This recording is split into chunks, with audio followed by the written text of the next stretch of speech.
On va commencer le rappel, Inch'Allah. Le prophète sallallahu alayhi wa sallam, il dit, les frères, celui à qui Allah il veut son bien, il lui accorde la bonne compréhension de la religion. Voilà, il y a plusieurs, il y a plusieurs manières de tirer des leçons de cette parole du prophète. Mais entre autres, j'ai envie de parler, en parlant de bonne compréhension de la religion, du fait que nous, aujourd'hui, de manière générale, la plupart des musulmans, et surtout, particulièrement, la plupart de ceux qui veulent inviter les gens à l'islam, inviter les gens à Allah, ils ont pas la bonne méthodologie en fait. Ils ont pas compris la méthodologie du prophète sallallahu alayhi wa sallam. Nous, en tant que croyants, on sait que dans tout ce que on fait, on doit prendre exemple sur le prophète parce que c'est le meilleur des hommes. C'est celui qui, Allah dit dans le Coran, vous avez en lui, un modèle en fait. Vous avez un modèle et que si vous le suivez, vous trouverez la guidée en parlant du prophète sallallahu alayhi wa sallam. Et quand on regarde, les frères, quand on regarde un petit peu la vie du prophète sallallahu alayhi wa sallam, et aussi quand on regarde aussi comment Allah, il a... Plutôt, les frères, vous savez que le Coran n'a pas été révélé du jour au lendemain. Il n'y a pas eu, quand Jibril il est venu, alayhi salam pour parler de la révélation au prophète sallallahu alayhi wa sallam, il a pas ramené tout le Coran en entier. Mais comme vous savez, c'est tout au long de la vie du prophète que Allah, il a envoyé des versets, des messages à travers son messager Jibril, qui lui-même a rapporté ces versets-là, ces messages au prophète sallallahu alayhi wa sallam. Et parfois c'était un verset, parfois c'était deux versets, parfois c'est venu, non pas d'un coup, le Coran n'a pas été révélé en entier, mais petit à petit, et à la fin, lorsque le dernier verset est descendu, à un moment donné, les compagnons, après la mort du prophète, ont décidé de réunir tous les versets qui ont été révélés pour le compiler et en former le Coran qu'on connaît aujourd'hui. À la base, le Coran, il n'était pas en entier unique. En fait, il n'était pas unique. Et quand on regarde les premiers versets qui ont été révélés, et quand on regarde les 10 premières années de la révélation, on voit que le prophète sallallahu alayhi wa sallam, lorsqu'il il voulait inviter les gens à l'islam, il leur parlait avant tout de la croyance et du tawhid en fait, du tawhid, de l'unicité d'Allah, de la croyance en Allah. Les 10 premières années de la révélation se focalisaient sur cela, sur le fait de croire en Allah, de croire en ses anges, de croire en ses livres, de croire en ses prophètes, ses messagers, de croire au jour du jugement, le paradis, l'enfer, et de croire au destin. Et la question c'est pourquoi les frères ? Pourquoi est-ce que pendant les 10 premières années de la révélation, Allah il a révélé uniquement des versets qui parlaient de croyance, principalement de croyance, et que le prophète lui-même a, dans les 10 premières années de la révélation, invité les gens à croire en Allah, dans la croyance en fait. Et uniquement après cela,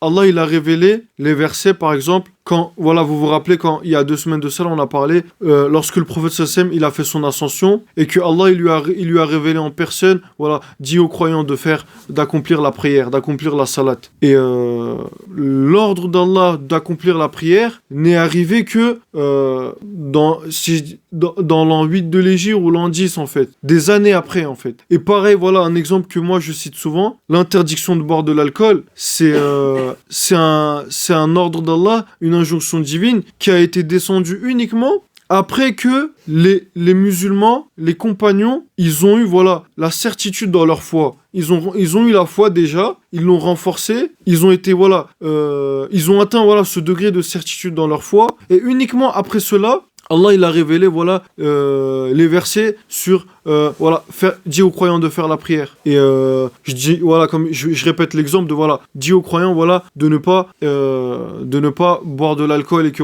cela est dans l'alcool, même s'il y a un bien, le mal qu'il y a dedans est bien plus grand, et que Allah vous interdit cela. Et dans les 10 premières années, ça veut dire quoi les frères ? C'est que l'alcool c'était pas interdit. Dans les 10 premières années, il y avait la prière, mais pas la prière dans le sens de 5 prières quotidiennes, de manière assidue, etc.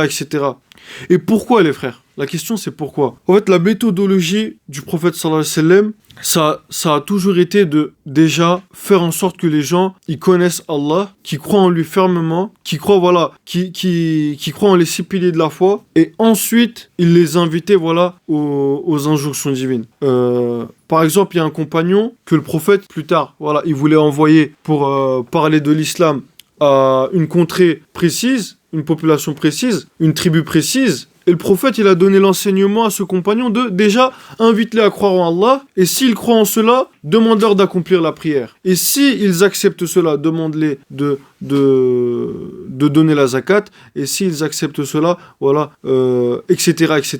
Donc la méthodologie du prophète sallallahu alayhi wa sallam, c'est déjà de parler de la croyance. Et pourquoi est-ce que je dis cela? Parce que au jour d'aujourd'hui, aujourd'hui, il y a beaucoup de musulmans, de croyants, de frères, de personnes bien intentionnées, en voulant faire le bien, en voulant inviter les gens à l'islam, ils font énormément de dégâts. Pourquoi? Parce que ils commencent pas par le plus important, mais ils commencent par les choses qui viennent dans un plan secondaire, qui viennent en second temps. Que ce soit par exemple, l'exemple que j'avais déjà donné, c'était quoi? Un petit qui partait quand il était petit, il partait à la mosquée. Et un jour, alors qu'il était à la mosquée, excusez-moi plutôt, c'était le frère, c'était le frère sur YouTube qui expliquait ça, Mehdi, cet exemple, elle est mieux cet exemple. Et il expliquait que un jour, un converti, une personne qui voulait se convertir, est venue à la mosquée, et au moment où elle est venue à la mosquée, peut-être elle comptait se convertir, peut-être elle était déjà convertie, mais en tout cas, elle s'était récemment initiée à l'islam. Il y a d'autres frères qui l'ont abordé, d'autres croyants, d'autres musulmans qui l'ont abordé, en lui faisant des remarques comme c'est haram de porter des habits serrés, ton jean il est trop serré, ou c'est haram cette manière d'avoir pour un garçon d'avoir une boucle d'oreille, c'est haram, etc., etc. Et ça, en fait, en voulant faire le bien, inviter les gens dans le droit chemin à l'islam, en fait, tu fais fuir les gens. Il y a un verset dans le Coran, les frères, où Allah, il dit, en parlant du prophète sallallahu alayhi wa sallam, c'est un cadeau d'Allah qui t'a été fait, une miséricorde d'Allah qui t'a été fait, en parlant du prophète sallallahu alayhi wa sallam, le fait que tu sois doux avec les gens. Et le fait que tu sois doux avec les gens, que tu sois indulgent avec les gens, ça a fait que t'as rassemblé tout le monde autour de toi. Mais si tu aurais été dur avec les gens, comme dans l'exemple que je viens de citer, si tu aurais été dur avec les gens, tu aurais certes fait fuir les gens. Et c'est ça en fait, c'est que faut revoir nos priorités les frères. C'est pour ça que nous, depuis le début quand on a commencé nos rappels, toujours je vous dis, il y a des sujets, c'est pas le moment. Il y a des sujets, c'est que secondaire. Pourquoi? Parce que, je vous donne un exemple. Il est pas là le frère Sami, donc on va parler du frère Ibrahim. On va dire Ibrahim.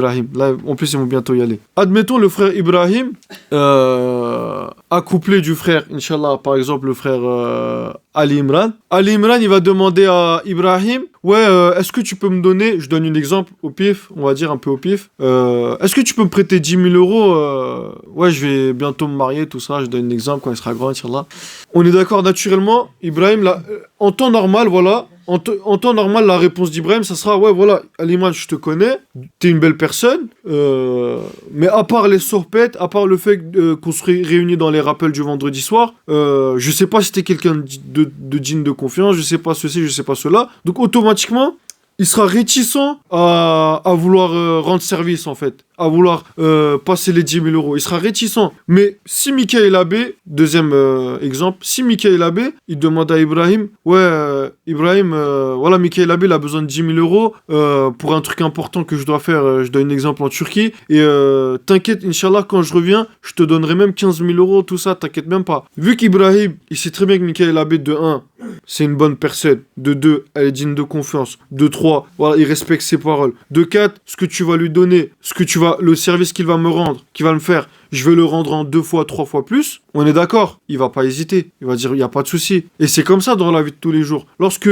une personne qu'on aime nous appelle, qu'on connaît bien nous appelle, on a facilité à rendre service, mais lorsqu'une personne qu'on connaît sans plus nous appelle et nous demande des choses, selon la chose qu'il demande, on va y réfléchir 2 fois, 3 fois. Et la religion, c'est la même chose, les frères. Le prophète, il savait cela, et c'est pour cela que il a d'abord fait en sorte que les gens ils connaissent Allah. Parce que celui qui connaît son créateur, qui concrétise le tawhid, il sait voilà, qui est son créateur. Lorsque son créateur va lui demander quelque chose, il va pas réfléchir 2 fois, 3 fois. Mais celui qui connaît Allah, au contraire, et justement, il va même pas hésiter. Il va obéir tout de suite. Et les compagnons, par rapport à cela, Ibrahim, je dis ça, après vous pouvez y aller, Inch'Allah.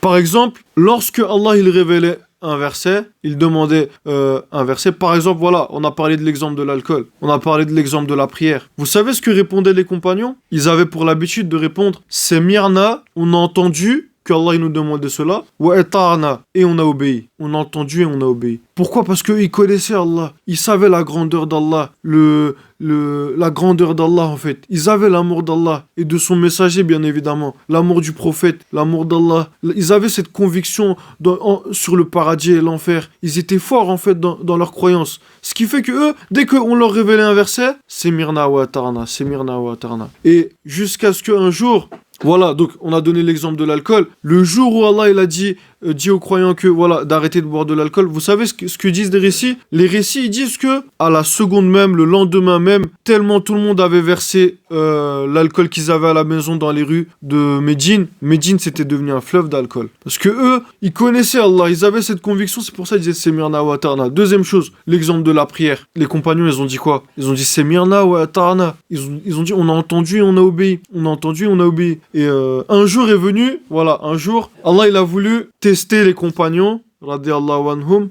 et il a révélé un verset qui dit que c'est dans la sourate Baqara, les derniers versets que chez nous on les apprend en général par cœur.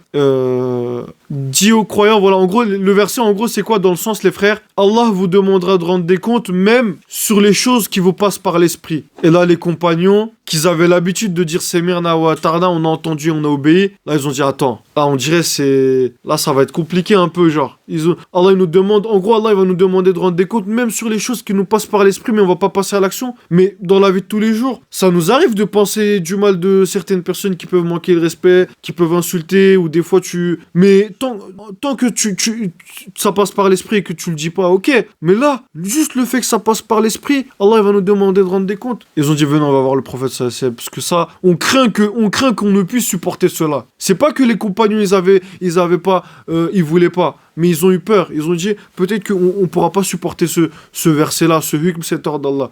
Ils sont partis voir le prophète sallallahu alayhi wa sallam, ils ont dit, voilà, ya Rasulullah, tu dis que, voilà, Allah, il va nous demander de rendre des comptes, même sur les choses qui nous passent par l'esprit, mais nous, on craint qu'on puisse supporter cela. Et là, le prophète sallallahu alayhi wa sallam, d'une manière qui lui convient, il a essayé de leur montrer son mécontentement. Le prophète, les frères, vous savez, il était toujours souriant. Quand on lui demandait quelque chose, il disait jamais non. On a déjà fait des rappels sur la moralité du prophète sallallahu alayhi wa sallam, où Allah dit, tu es certes d'une grande moralité, tu as un bon comportement, etc. Mais, on dit aussi que, lorsque une chose énervait Allah, lorsque le prophète il voyait une chose et le prophète il savait que cela allait contraire à la satisfaction d'Allah, allait être contraire à la satisfaction d'Allah, on voyait le visage du prophète dans les traits du visage du prophète que ce qui se passait c'était quelque chose de pas bien. Et là le prophète à travers son visage, sa réaction, il a montré aux compagnons qu'ils n'avaient pas eu la bonne attitude et il leur a dit, est-ce que vous voulez faire comme les juifs à l'époque de Moussa alayhi salam, où lorsqu'Allah il leur demandait des choses, eux ils disaient c'est mirna, on a entendu et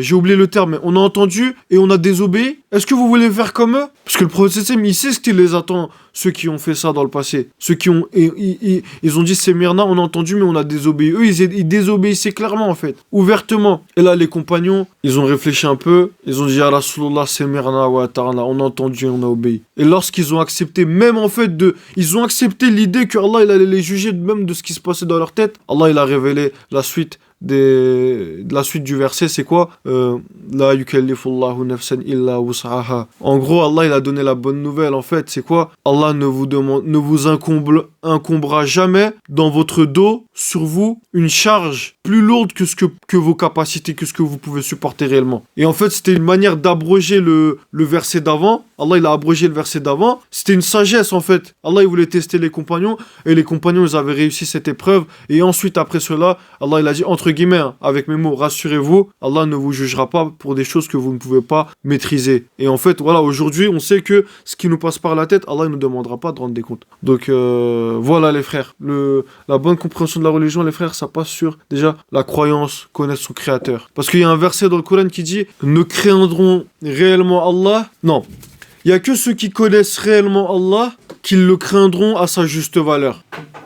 C'est-à-dire que lorsque tu vas connaître Allah, tu vas vouloir, automatiquement tu vas le craindre. Et quand on parle de crainte, on ne parle pas de craindre Allah dans le sens d'avoir peur de lui. On parle de craindre Allah, les exégèses, ceux qui interprètent le Coran, qui expliquent le Coran, ils disent, lorsqu'on parle de la crainte d'Allah, lorsque dans le verset on parle de la crainte d'Allah, en fait il s'agit de la crainte de perdre la satisfaction d'Allah, de perdre l'amour d'Allah, de perdre le fait que Allah il soit content de toi. Et voilà, c'est pour ça les frères, nous notre but depuis le début, c'est de connaître Allah les frères, connaître la beauté de l'islam, connaître la beauté de notre religion, connaître notre prophète sallallahu alayhi wa sallam. Et jamais, voilà, vous êtes témoins, jamais on a fait des rappels, ouais, celui qui boit de l'alcool, il va brûler en enfer, ou ça c'est des choses, non, ça c'est secondaire les frères, ça viendra tout seul. Ça c'est des choses que quelqu'un, si tu lui as vraiment transmis, comme le prophète sallallahu alayhi wa sallam, il transmettait aux gens la bonne compréhension de la religion, ces choses-là, ils viendront automatiquement en fait, automatiquement. Et c'est pour ça que voilà, quand tu regardes la vie des compagnons, mes frères, quand on regarde la vie des compagnons, comme vous savez, le prophète sallallahu alayhi wa sallam, il dit, la meilleure des générations, c'est la mienne, ensuite celle qui vient après, ensuite celle qui vient après. Donc en fait, si vous voulez les frères, nous on prend comme exemple le prophète ainsi que ses compagnons. Un jour le prophète sallallahu alayhi wa sallam, il a dit, ma communauté, comme à l'image des chrétiens qui se sont divisés en 72, les juifs qui se sont divisés en 71, ma communauté se divisera en 73. Et seule une sera sauvée. Un seul groupe sera sauvé. Ils ont dit à Rasulullah, quel est ce groupe? Ce groupe, c'est le groupe de ceux qui me suivent moi et mes compagnons. Et dans une autre parole, le prophète, il dit, sallallahu alayhi wa sallam, il dit, mes compagnons, chacun, ce sont comme des étoiles. À partir du moment où vous vous accrochez à l'un d'entre eux, vous aurez la guidée, vous trouverez la guidée. Et voilà, on le dit souvent les frères, mais qu'est-ce qu'ils ont compris de la religion, les compagnons, les frères? Quand tu regardes la plupart de la vie des compagnons, le prophète sallam, à la fin de sa vie, lorsqu'il a fait son Veda Hutbeh, son dernier Hutbeh, et qu'il avait réuni tous les compagnons, il y en avait, je me rappelle plus exactement, mais entre 114 000 ou 120 000. Bah, quand tu regardes la vie de ces 120 000 compagnons, les frères, lorsque le prophète sallam a rendu l'âme, on va dire, tu vois que eux, ils ont pas compris les mêmes choses que nous, on comprend de la religion aujourd'hui. Aujourd'hui, nous, s'il vous plaît les frères, aujourd'hui nous, les musulmans d'aujourd'hui, ils comprennent quoi de la religion? Prenons l'exemple du ramadan, là c'est bientôt le ramadan, il y a beaucoup de musulmans, ils pensent que l'islam, ça se résume à, je vais caricaturer, mais est-ce que c'est faux? Ça se résume à, ah, c'est le mois du ramadan bientôt. Ah, bah, c'est le mois du Khamis, c'est le mois la prière en groupe à la mosquée. C'est le mois où, à la fin, on mange que des dates, etc.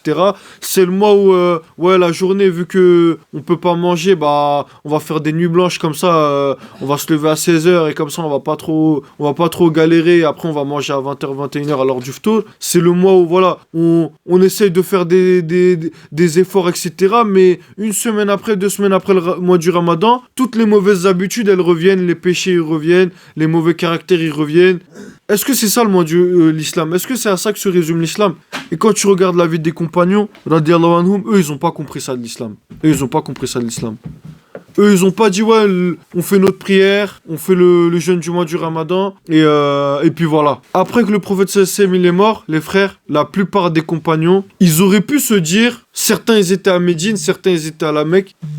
Ceux qui étaient à la Mecque, à côté de la Kaaba, ils auraient pu se dire, ah, on est à côté de la Kaaba. Le prophète sallallahu alayhi wa sallam, il a dit par exemple, celui qui fait une prière devant la Kaaba, il a 100 000 récompenses. Corrigez-moi si je dis des bêtises. 100 000 hasanat, 100 000 récompenses. Celui qui l'a fait à Médine, là je veux pas dire de bêtises, mais c'est décuplé aussi. Peut-être 10 000, peut-être, voilà, 1000, soit 1000, soit 10 000, peut-être encore plus. Ils auraient pu se dire, ouais, bah, je continue ma vie ici, et puis j'irai au paradis. De toute façon, avec 100 000 récompenses par prière, voilà, ça va être compliqué de... Non, eux, quand tu regardes leur vie, ils étaient pas dans les... Ouais, je vais gagner des hasanat, les bonnes actions. Ils étaient pas dans cela. Et ils étaient pas non plus dans le fait de, ah, je vais faire le ramadan comme ça, je vais pas brûler en enfer. Eux, tout ce qu'ils faisaient, les frères, c'était pour l'amour d'Allah et l'amour du prophète. Eux, ils cherchaient la satisfaction d'Allah et la satisfaction de son messager. Un jour, le compagnon Omar, radiyallahu anhu, il est venu voir le prophète sallallahu alayhi wa sallam. Et le prophète sallallahu alayhi wa sallam, il lui a dit, Ya Omar, quelle est la personne que tu aimes le plus au monde? Et là, Omar, je veux pas dire de bêtises, radiyallahu anhu, il a réfléchi il a dit, à la Rasulallah, je pense que la personne que j'aime le plus au monde, genre, après ma personne, je pense que c'est toi que j'aime le plus. Ou un truc dans le sens. Et là, le prophète sallam, il a dit, non, t'auras pas accompli ta foi tant que tu ne m'aimeras pas plus que tout le reste. Plus que tout. Et là, Omar, après que le prophète, il a répondu cela, il a dit, à Rasulallah, sache que je t'aime plus que tout. À partir de maintenant, je t'aime plus que tout. Et eux, ils cherchaient en fait la satisfaction d'Allah et de son messager. C'est pour cela que ils se sont pas reposés sur leur laurier. Ils se sont pas reposés sur leur siège, sur leur dossier. Mais, à la mort du prophète, tous les compagnons, quand tu regardes, ils ont essayé de chercher la satisfaction d'Allah à travers quoi? Allah dit quoi dans le Coran, les frères? Allah dit, Wajahidu, a'udhu billahi minash shaitanir rajim. Wajahidu amwalukum wa anfusukum fi sabilillah, dhalika khayrul lakum in kuntum ta'lamun.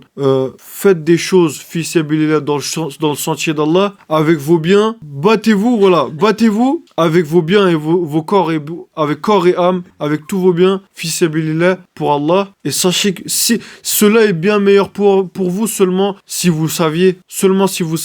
Et quand tu regardes la vie des compagnons, c'est ça qu'ils ont fait, les frères. Ils ont essayé de transmettre la religion, d'essayer de faire des choses pour Allah, pour qu'Allah il soit content d'eux. Eux, ils cherchaient pas le paradis ou l'enfer. Ça, c'est une compréhension, voilà. Bien sûr, si tu fais la prière pour avoir le paradis ou si tu fais la prière pour que Allah te protège de l'enfer, tu iras au paradis, tu seras protégé de l'enfer. Mais si tu essayes de faire vraiment, si tu cherches vraiment l'agrément d'Allah et tu veux atteindre le degré le plus haut du paradis, regarde sur qui est-ce que tu dois prendre exemple. Sur les compagnons et le prophète, sallallahu alayhi wa sallam. Et eux, ils ont fait quoi? Tout à l'heure, je regardais la vie d'un compagnon qu'on appelle Ayyub al-Ansari. C'est un compagnon, il est mort au pied de Constantinople. Il s'est battu jusqu'à Constantinople et il voulait, se battre il voulait participer à la conquête de Constantinople. Et tu regardes la vie du reste des compagnons, c'est la même chose. Eux, ils se sont battus, en fait. Ils ont essayé de faire des choses pour Allah. Ils n'ont pas essayé de rester les bras croisés.